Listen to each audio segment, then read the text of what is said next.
Hello students, आज हम पढ़ेंगे सॉल्विंग इक्वेशंस और इनइक्वालिटीज़ यूजिंग ग्राफ। अगर हमें कोई भी दो इक्वेशंस दी गई हैं या फिर इनइक्वालिटीज़ दी गई हैं, उनको हमें सॉल्व करना है ग्राफिकली। अगर सॉल्व करना है तो कैसे करेंगे? फर्स्ट पॉइंट, अगर हमें कोई भी दो इक्वेशन दी गई हैं F x equal to ji x, तो सबसे पहले F x equal to ji X दी गई है तो हम क्या करेंगे, Y equal to F X draw करेंगे और Y equal to ji X draw करेंगे। और इन दोनों ग्राफ के पॉइंट ऑफ इंटरसेक्शन, जो भी इन दोनों ग्राफ का पॉइंट ऑफ इंटरसेक्शन होगा उसका हम क्या निकाल लेंगे, एक्स कोऑर्डिनेट निकाल लेंगे। उसका हम एक्स कोऑर्डिनेट निकाल लेंगे और वही क्या हो जाएगा, हमारा सॉल्यूशन हो जाएगा f x equal to ji x का। कैसे? एफ एक्स इक्वल टू अगर जी एक्स दिया गया है तो हम y equal to F x graph draw कर लेंगे और Y equal to ji x graph draw करेंगे। और जो भी हमें पॉइंट ऑफ इंटरसेक्शन मिलेगा इन दोनों ग्राफ का, उसका हम एक्स कोऑर्डिनेट निकाल लेंगे, वही क्या हो जाएगा, इसका सॉल्यूशन हो जाएगा। अब मान लीजिए हमें नंबर ऑफ सॉल्यूशन निकालने हैं F x equal to ji x के। अगर हमें नंबर ऑफ सॉल्यूशन निकालने हैं तो हम क्या करेंगे, जितने भी फिर हम वही करेंगे, y equal to F x का ग्राफ ड्रॉ करेंगे और y equal to ji x का ग्राफ हम ड्रॉ करेंगे। और इन दोनों ग्राफ के जितने भी पॉइंट ऑफ इंटरसेक्शन होंगे वही क्या हो जाएंगे, हमारे number of solution. Number of point of intersection equal to number of solutions. अब मैं मान लीजिए कोई भी हमें फंक्शन दिया गया है, एक दिया गया है, एक फंक्शन दिया गया है और एक ये मान लीजिए y equal to F x है, तो y equal to ji x है। ये इसी रेंज में डिफाइंड है केवल। तो अगर इसमें मुझसे पूछा जाए कि इसके नंबर ऑफ सॉल्यूशन क्या हैं, इसके नंबर ऑफ सॉल्यूशन क्या है, तो इसके number of point of intersection कितने हैं? एक ए पॉइंट ऑफ इंटरसेक्शन है ए और एक ए पॉइंट ऑफ इंटरसेक्शन है बी। तो y अगर F x equal to ji x की बात की जाए, इसके नंबर ऑफ सॉल्यूशन कितने होंगे? नंबर ऑफ सॉल्यूशन होंगे इसके 2, क्योंकि पॉइंट ऑफ इंटरसेक्शन कितने हैं, ए और बी। दो पॉइंट ऑफ इंटरसेक्शन है तो कितने सॉल्यूशन होंगे इसके? 2 सॉल्यूशन होंगे। थर्ड पॉइंट, अगर हम मान लीजिए इनइक्वालिटी सॉल्व करना चाहते हैं ग्राफ की हेल्प से, अगर F x equal greater than जी एक्स या फिर और एफ एक्स लेस देन जी एक्स, कोई भी कंडीशन दी गई हो, तो हम क्या करेंगे, same y equal to F x का ग्राफ ड्रॉ करेंगे और y equal to ji x का ग्राफ ड्रॉ करेंगे। और दोनों ग्राफ ड्रॉ करने के बाद हम देखेंगे कि किस रेंज में कौन सा ग्राफ ऊपर है और कौन सा ग्राफ नीचे है। जब ग्राफ ऊपर होगा तो वो वाला ग्राफ फंक्शन बड़ा होगा, और अगर जो नीचे होगा ग्राफ, वो वाला फंक्शन कम होगा। जैसे अगर इस रेंज में ग्राफ डिफाइंड है y equal to F x और ये कोई लाइन है y equal to ji x की, इसका पॉइंट ऑफ इंटरसेक्शन मान लीजिए यहाँ पे अल्फा है, ठीक है। तो अब मुझसे पूछा जाए, अगर मैं बात करूँ, यहाँ पे अल्फा हमने मान लिया था, इसका लेते हैं हम ए ले लेते हैं पॉइंट ऑफ इंटरसेक्शन। तो अगर अल्फा से ए पॉइंट तक की बात की जाए तो वहाँ कौन सा ग्राफ ऊपर है, ए वाला ग्राफ ऊपर है, और ये कौन सा ग्राफ था, एफ एक्स। तो अगर मैं बात करूँ f x is greater than ji x, f x is greater than ji x, तो एफ एक्स हमारा कहाँ पे बड़ा है, एफ एक्स हमारा बड़ा है अल्फा से लेकर, अगर ए तक बात की है, एक्स एक्सिस पे ए है, इसका कोऑर्डिनेट ए है। अगर मैं अल्फा से लेकर ए तक, एक्स की वैल्यू अल्फा से लेकर ए तक लूँ तो मेरा एफ एक्स ग्राफ क्या होगा, बड़ा होगा। तो X belongs to alpha comma A. और वहीं पे मैं बात करूं, अगर ये इसको ए बोल देते, बी पार्ट लें हम, G X greater than F X. अब हमें पता करना है कि जी एक्स कब बड़ा होगा, तो जी एक्स कब बड़ा होगा, इसका जी एक्स कौन सा स्ट्रेट लाइन थी, तो अगर मैं इस ए पॉइंट, ए एक्स की ए की वैल्यू के बाद मैं कोई भी पॉइंट लूं तो ये हमेशा कहाँ पे, एफ एक्स के ऊपर मिल रहा है। अगर एफ एक्स के ऊपर मिल रहा है कहाँ तक, बीटा तक y equal to F x define था। तो हमारा अगर ये x इक्वल टू ए से हम बात करें, बी तक हमारा कौन सा ग्राफ ऊपर है, जी एक्स ग्राफ हमेशा ऊपर है, और वही हमें चाहिए था कि जी एक्स हमारा ग्राफ क्या होना चाहिए, ऊपर होना चाहिए। तो हमारा एक्स यहाँ पे बिलोंग करेगा ए कॉमा बीटा से। क्लियर, अभी तक इतना पॉइंट क्लियर होंगे। अब हम एक दो एग्जांपल लेंगे जिससे चीजें हमारी और भी क्लियर हो जाएंगी। अगर मान लीजिए क्वेश्चन लेते हैं हम,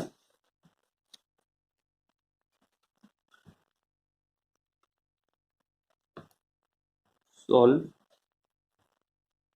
e raise to power 1 minus x equal to ln ex। अगर हमें एक ग्राफ, एक क्वेश्चन दी गई है e raise to power 1 minus x equal to ln ex, इसके लिए हमें सॉल्व करना है। तो इसके लिए क्या बताया मैंने, ये क्या है, ए बी एक्स में फंक्शन है, ए बी एक्स में फंक्शन है। तो मैं दो ग्राफ ड्रॉ करूंगा, y इक्वल टू ई की power 1 minus x, y equal to ln ex। फिर इनके मैं पॉइंट ऑफ इंटरसेक्शन निकालूंगा, और फिर जो भी पॉइंट ऑफ इंटरसेक्शन होगा उसका एक्स कोऑर्डिनेट निकालूंगा, वही क्या होगा, इस पूरी इक्वेशन का सॉल्यूशन होगा।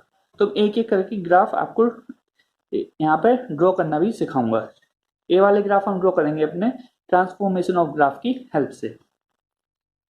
तो y इक्वल टू ई की पावर 1 माइनस एक्स ड्रॉ करना है। इसके लिए मैं सबसे पहले y इक्वल टू ई की पावर x ड्रॉ करूंगा। फिर यहाँ से मुझे 1 माइनस एक्स, तो मैं यहाँ पे x की जगह 1 प्लस एक्स रिप्लेस करूंगा, तो मुझे मिल जाएगा y इक्वल टू ई की पावर 1 प्लस एक्स मिल जाएगा। फिर मैं यहाँ पे क्या करूंगा, x की जगह माइनस एक्स रिप्लेस कर दूंगा, तो मुझे मिल जाएगा y इक्वल टू ई की पावर 1 माइनस एक्स का ग्राफ मिल जाएगा। तो हम एक एक स्टेप बाय स्टेप चलेंगे। तो y इक्वल टू ई की पावर x का ग्राफ कुछ इस प्रकार होता है, y इक्वल टू ई की पावर x। तो ये पॉइंट क्या होता है, 0,1, ये y एक्सिस, ये s एक्सिस। अब हम क्या कर रहे हैं, इसके बाद x को 1 प्लस एक्स से रिप्लेस कर रहे हैं। तो जब हम x को x माइनस ए से रिप्लेस करते थे, ट्रांसफॉर्मेशन ऑफ ग्राफ में हमने पढ़ रखा है, जब x को x माइनस ए से रिप्लेस करते हैं तो ग्राफ हमारा a यूनिट शिफ्ट होता है, या फिर राइटवर्ड शिफ्ट होगा या फिर लेफ्टवर्ड। कैसे डिसाइड करेंगे राइट में शिफ्ट हो रहा है या लेफ्ट में, तो उसके लिए हम क्या करते हैं कि हम देखते हैं a हमारा पॉजिटिव है या फिर नेगेटिव। अगर a हमारी पॉजिटिव वैल्यू होती है तो हम ग्राफ को राइटवर्ड शिफ्ट करते हैं, अगर a हमारी नेगेटिव वैल्यू होती है तो ग्राफ को हम लेफ्टवर्ड शिफ्ट करते हैं। तो हम देखते हैं यहाँ पे a की वैल्यू क्या थी, x को x प्लस 1 से रिप्लेस कर रहे हैं, यानी x माइनस माइनस 1। तो यहाँ पे क्या निकला, a हमारा निकला -1, मतलब ग्राफ को हम लेफ्टवर्ड शिफ्ट करेंगे, और कितनी यूनिट से, 1 यूनिट से। तो हम ग्राफ तो वैसे ही होगा दिखने में, और इस तरीके से कुछ आ जाएगा, ग्राफ हमारा लेफ्टवर्ड शिफ्ट हुआ। अब हमें निकालना है यहाँ पर ये कितना है, ए कौन सा, इस पॉइंट के कोऑर्डिनेट क्या है, मान लीजिए ये पॉइंट ए है, तो ए पॉइंट के कोऑर्डिनेट निकालने हैं। तो ए पॉइंट पे हमने देखा है कौन सा, वाई एक्सिस है, वाई एक्सिस पे एक्स की वैल्यू हमें से क्या होगी, 0। तो y इक्वल टू ई की पावर 1 प्लस एक्स है, तो y इक्वल टू ई की power 1 plus 0, Y equal to E. तो हमारा ए पॉइंट क्या हो जाएगा, 0 कॉमा ई मिल गया हमें। ए पॉइंट हमें y इक्वल टू ई मिल गया, ए पॉइंट क्या हो गया हमारा, 0 कॉमा ई। अब हमें क्या करना है, x को माइनस एक्स से रिप्लेस कर देना है। जब x को माइनस एक्स से रिप्लेस करते हैं तो हमारा ग्राफ क्या होता है, y एक्सिस में हम पूरा पूरा ग्राफ को रिफ्लेक्ट करा लेते हैं। तो जब हम इस वाले ग्राफ को y एक्सिस में रिफ्लेक्ट कराएंगे तो कुछ इस प्रकार ग्राफ मिल जाएगा, और ये पॉइंट हमारा होगा 0 कॉमा ई बना रहेगा। ये y एक्सिस, ये x एक्सिस। ये ग्राफ हमें किसका मिल गया है, y इक्वल टू ई की पावर 1 माइनस एक्स का। अब हमें ग्राफ चाहिए है, दूसरा फंक्शन क्या था हमारा, y equal to ln ex। तो हम उस पर आते हैं, y equal to ln ex। और y equal to ln ex में क्या करेंगे हम, सबसे पहले हम y equal to ln x का ग्राफ बनाएंगे, y equal to ln x का ग्राफ बनाएंगे, फिर हम x को ex से रिप्लेस कर देंगे। तो हमें क्या मिल जाएगा, y equal to ln ex। तो y equal to ln ex का जब ग्राफ बनाएंगे ln x का, तो ये कुछ इस प्रकार होगा और ये पॉइंट होगा हमारा 1,0, ये वाई एक्सिस, ये ओरिजिन, ये एक्स पॉइंट, ये होगा y equal to ln x का ग्राफ है। ये यहाँ पे इन्फिनिटी दिया जाएगा, कभी y एक्सिस को टच नहीं करता है। y equal to ln x का ग्राफ हमारा बन गया। अब हमें x को ex से रिप्लेस करना है। हमने पढ़ा है ट्रांसफॉर्मेशन ऑफ ग्राफ में, जब x को kx से रिप्लेस किया जाता है तो x एक्सिस पे जितने भी जो भी पॉइंट्स होते हैं उनसे आपको k से डिवाइड कर दिया जाता है और ग्राफ सेम का सेम रहता है, ये रहेगा। तो यहाँ पर क्या था, 1 था। अब k की वैल्यू क्या है यहाँ पे, e, तो इस पॉइंट कोऑर्डिनेट क्या हो जाएंगे 1/e, 0। तो ये ग्राफ किसका हो गया, y equal to ln ex। अब मुझे दोनों ग्राफ मिल चुके हैं, y equal to e⁻1 - x का ग्राफ मिल गया है और y equal to ln x का भी ग्राफ मिल चुका है। अब मैं क्या करूंगा, दोनों ग्राफ को एक साथ ड्रॉ करूंगा।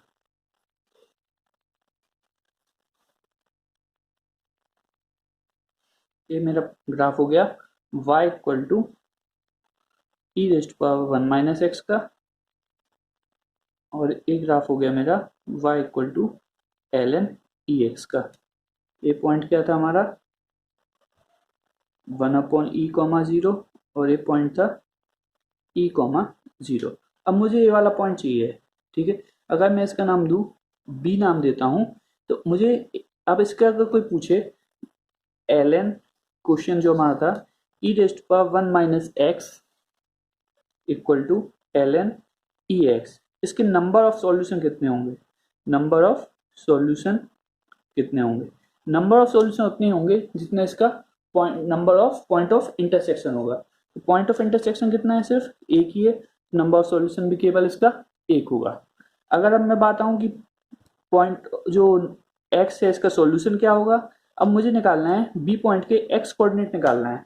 तो अब मैं क्या करूंगा, e⁻1 - x equal to ln ex। अब मैं इसको सॉल्व करना चाहूँ तो e वाले टर्म्स को हम जनरली देखते हैं कि log ले लेते हैं, तो ये e यहाँ से हट जाता है, log भी हट जाएगा, तो आंसर क्या बचता है 1 - x। लेकिन यहाँ पे जब दोनों साइड log लेंगे तो यहाँ पे भी एक और log ऐड हो जाएगा, तो इनको सॉल्व करना थोड़ा डिफिकल्ट होगा। इसलिए हम ऐसी जो इक्वेशन होती है उनको हम हिट एंड ट्रायल मेथड से करते हैं।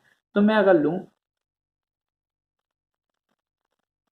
अगर लेट x इक्वल टू 0, तो e⁻1 - 0, तो ये तो e मिल गया, लेकिन ln 0 जो कि अनडिफाइंड हो जाएगा, यहाँ पे क्या हो गया अनडिफाइंड, तो ये तो x इक्वल टू 0 हो ही नहीं सकता। और वैसे भी x इक्वल टू 0 पे यहाँ पे होता है x equal to 0, x equal to 0 कहाँ पे, इस पॉइंट पे y एक्सिस पे, और y एक्सिस पे तो यहाँ ही नहीं, मतलब यहाँ से हम देख रहे हैं 1/e है, यहाँ पे x की वैल्यू क्या है 1/e, मतलब 1/e के थोड़े ही आगे ही होगा, जो भी वैल्यू होगी वो आगे होगी। तो हमने यहाँ पे लेट x इक्वल टू 1 लिया, तो y equal to e⁻1 - x में x 1 रखेंगे, तो 1 - 1 e⁻0 इक्वल टू 1, और जब y equal to ln ex में रखेंगे तो ln e इक्वल टू 1।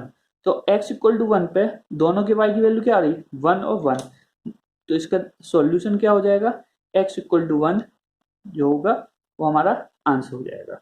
और हम देखें अब जो b कोऑर्डिनेट था वो क्या मिल जाएगा हमें 1,1, मतलब यहाँ पर भी हमारा 1 है, 1,0 है पॉइंट, और यहाँ पे अगर मैं जाऊं तो ये भी मेरा क्या होगा 0,1, जो कि हम देख पा रहे हैं 0,e, e की हमारी जनरल वैल्यू क्या होती है, e की हमारी वैल्यू होती है 2.7 अप्रोक्सीमेटली, 2.7 के नीचे भी है 1, और यहाँ पर 1/e से बड़ा है और यहाँ पे 1, तो ये हमारा पॉइंट ऑफ इंटरसेक्शन में कराया।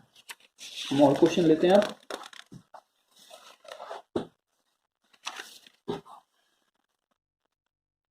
अब नेक्स्ट क्वेश्चन है हमारा solve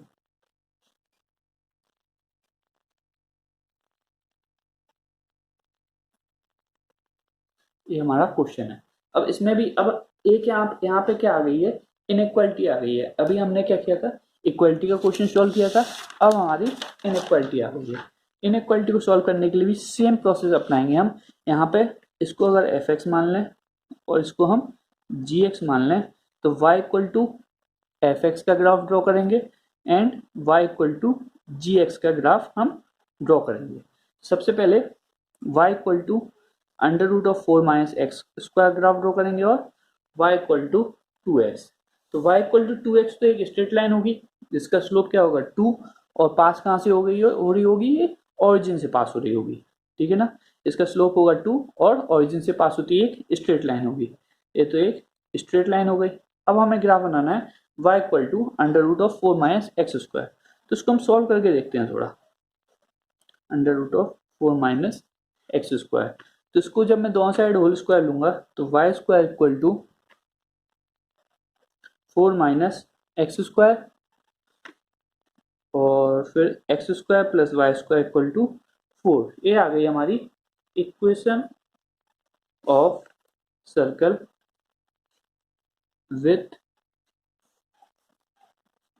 centre as origin and radius कितना होगा इसका 2, क्योंकि हमारी जो सेंटर ओरिजिन पे होता है सर्कल का, और रेडियस अगर मैं बोलूँ r है तो x square plus y square equal to r square उस सर्कल की इक्वेशन होती है। तो यहाँ पे x square plus y square equal to 4 था। ये हमारा हो गया इक्वेशन ऑफ सर्कल, वो हमने यहाँ से थोड़ा कैलकुलेशन करके यहाँ पता चला। अगर मैं लूँ अब इसको ही सॉल्व करूँ तो y square equal to, circle बना लेते हैं एक, ये ऑरिजिन है, ये है 2,0, ये है 0,2, ये है -2,0, ये है 0,-2। अब वाई स्क्वायर इक्वल टू यहाँ पे क्या था 4 minus x square, y equal to plus minus under root of 4 minus x square. अगर मैं इसका प्लस साइन लेता हूँ, तो y equal to under root of 4 minus x square. अगर नेगेटिव साइन लेता हूँ तो y equal to minus of 4 minus x square. अगर यहाँ पे अंडर रूट के अंदर से जो भी वैल्यू निकलनी है वो तो हमेशा पॉजिटिव होनी है, क्योंकि स्क्वायर रूट के अंदर हमेशा पॉजिटिव वैल्यू होगी, और ये भी हमेशा क्या देगा, हमेशा पॉजिटिव वैल्यू देने वाला है। तो इसका मतलब y हमेशा यहाँ पे क्या मिलेगा, y हमको मिलेगा हमेशा पॉजिटिव, और यहाँ पर y हमें ये वाला पार्ट पॉजिटिव और नेगेटिव साइन आगे लगा हुआ है, तो ये पूरा पार्ट क्या हो जाएगा, ये हमेशा नेगेटिव मिलने वाला है। मतलब कोई भी अगर सर्कल की इक्वेशन थी तो y equal to under root 4 minus x square उसका पॉजिटिव पार्ट देगा, और y इक्वल टू माइनस का under root of 4 minus x square उसको क्या देगा, नेगेटिव पार्ट। अगर मैं इस सर्कल पे देखूं तो ए वाला पार्ट हमारा जो होगा, जो सेट किया है वो होगा 4 equal to under root of 4 minus x square, और जो नीचे पार्ट बचा है वो पार्ट क्या होगा, y equal to minus of under root of 4 minus x square, minus का होगा। क्लियर है। अब हमें चाहिए क्या था, हमें चाहिए था y equal to under root of 4 minus x square. हमें केवल पॉजिटिव पार्ट चाहिए था, तो हम पॉजिटिव वाला पार्ट निकाल लेते हैं सर्कल में से। ये हमारा पॉजिटिव पार्ट वाला मिल गया। इस पॉइंट कोऑर्डिनेट थे 2,0, यहाँ पे था -2,0, और कौन सा ग्राफ है, y equal to under root of 4 minus x square का। अब मुझे एक और लाइन बनानी थी y इक्वल टू 2x की, तो y इक्वल टू 2x, यहाँ से लाइन बन जाएगी y इक्वल टू 2x। अब मैं देखूंगा ये पॉइंट कोई भी मान लेते हैं हम, b पॉइंट है जिसके यहाँ पे कोऑर्डिनेट है h, 0। अब मैं देखूं अगर इसको नाम दूं मैं gx नाम दिया था और इसको नाम दूं मैं fx, तो हमारी रिक्वायर्ड कंडीशन क्या थी, क्वेश्चन था हमारा under root of 4 minus x square is greater than 2x, मतलब कि fx हमें क्या चाहिए, बड़ा, gx से बड़ा चाहिए। तो fx हमारा gx से बड़ा कब है, ये वाला ग्राफ किसका है, fx का है, जो कर्व है सेमी सर्कल क्या है fx है, और स्ट्रेट लाइन है हमारा gx। तो ये बड़ा कब है, ऊपर का कहाँ पे, यहाँ से लेकर b तक क्या है हमारा fx का ग्राफ ऊपर है, तो यही ग्राफ क्या होगा, बड़ा होगा। मतलब x कौन सी वैल्यूज पे है, मतलब x की -2 से लेकर h तक की सारी वैल्यूज पे हमारा fx बड़ा है। तो यहाँ पे अगर मैं कहूँ fx gx से बड़ा है तो x हमारा बिलोंग करेगा -2 से h तक। -2 पे हमने क्लोज इंटरवल लिया है, क्योंकि -2 पे हमेशा वैल्यू क्या होगी, इसकी बड़ा ही बड़ा होगा, एफ एक्स हमेशा क्या होगा, बड़ा होगा। एच पे हमारा क्या है, इक्वल हो रहा है, f x equal to ji x equal हो रहा है, इसलिए हम एच की वैल्यू नहीं ले सकते, क्योंकि हमें क्या लेना है, एफ एक्स हमेशा जी एक्स से बड़ा होना चाहिए। तो हमने एच पे ऊपर इंटरवल लगा रखा है। अब हमें एच की वैल्यू निकालना है। एच की वैल्यू के लिए हम क्या करेंगे, एच की वैल्यू पे अगर हम ग्राफ पे देखें तो एच वैल्यू पे एफ एक्स और जी एक्स ग्राफ क्या हो रहे हैं, दोनों बराबर हो रहे हैं। तो फॉर पॉइंट ऑफ इंटरसेक्शन, तो पॉइंट ऑफ इंटरसेक्शन के लिए हम क्या करेंगे, इस पॉइंट पे दोनों y को बराबर कर देंगे। तो under root of 4 minus x square equal to 2x, दोनों साइड होल स्क्वायर लिया, तो 4 minus x square equal to 4x square, 4 equal to 5x square, x square equal to 4/5, x equal to plus minus 2/√5। मतलब x की value एक बार तो 2/√5 होगी और एक बार -2/√5 होगी। तो हमें h की वैल्यू यहाँ पे पता है, नेगेटिव तो हो नहीं सकती, हमें तो पॉजिटिव ही होगी, तो नेगेटिव वाली वैल्यू को हम नहीं लेंगे। कौन सी वैल्यू लेंगे, केवल पॉजिटिव वैल्यू लेंगे। तो हमारा h की वैल्यू क्या मिली, यहाँ पे जो x आया वो हमारा क्या है, h है, तो h हमारा हो गया 2/√5। h की वैल्यू हमारी क्या हो गई, 2/√5। अब हम आते हैं, तो हमारा x कहाँ से कहाँ बिलोंग कर रहा था, x बिलोंग कर रहा था -2 से h, और h हमारा क्या निकला है अभी कैलकुलेट करने पे, 2/√5। तो x बिलोंग्स टू 2/√5 ऊपर। क्लियर। अगर हमारा यहीं पे क्वेश्चन होता, मान लीजिए यही क्वेश्चन है, तो under root of 4 minus x square greater than equal to 2x होता। अब क्या हो गया, यहाँ पे अभी क्या हो गया है, अभी यहाँ पे सिर्फ ग्रेटर देन लगा था, अब यहाँ पे ग्रेटर देन इक्वालिटी का निशान आ गया है। तो इक्वालिटी का निशान आ गया तो आंसर में डिफरेंस क्या आएगा, मतलब कि एफ एक्स जो है हमारा वो 2x से बड़ा होना चाहिए या फिर उसके बराबर भी हो सकता है।